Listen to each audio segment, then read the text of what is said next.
Alors, bonjour, ici Luc Renaud et Rachel Malo.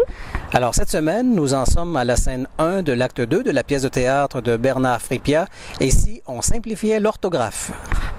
Ils sont au travail.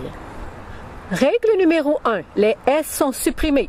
Oh non, pas les S. Votre femme est d'accord. Oui, mais pas les S.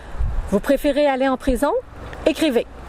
Suivant en cela l'exemple éclairé des autorités monétaires, le S en tant que marque du pluriel sera dorénavant interdit.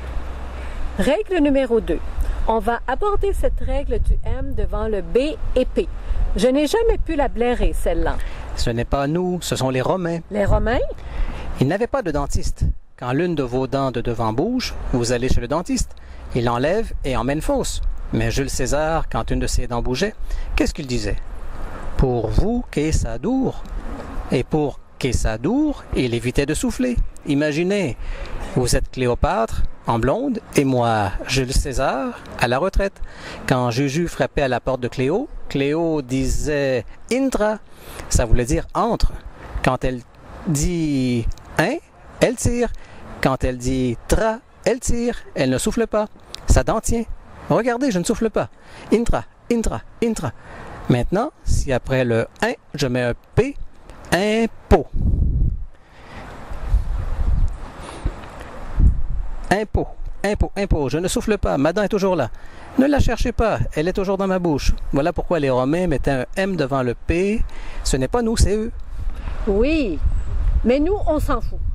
On dit un et un. Un, intro, impro. Oui, mais on garde la règle en souvenir. Et c'est pour ces souvenirs-là que vous avez torturé des millions de gosses pendant des décennies. Désolé, on ne s'en rendait pas compte. Écrivez. Dorénavant, devant le B et le P, les enfants de France et d'ailleurs auront le droit d'écrire M ou N suivant leur bon vouloir. Règle numéro 3. Seuls resteront en vigueur les accents sur le E lorsqu'on les prononce et ils iront tous dans le même sens. Impossible. Sur le A, on doit le garder.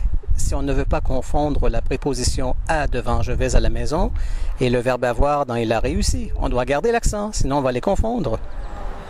Non, vous ne mettez pas d'accent sur le A de a priori et ça ne vous gêne pas. Naturellement, le chapeau est libéré à condition qu'il quitte le pays. C'était tellement joli un accent circonflexe sur une lettre. Règle numéro 4. La dernière lettre d'un mot sera obligatoirement celle que l'on entend et les doublements de consonnes. Pas de S à doublement. Règle numéro 1. Les S sont supprimés, seront définitivement interdits.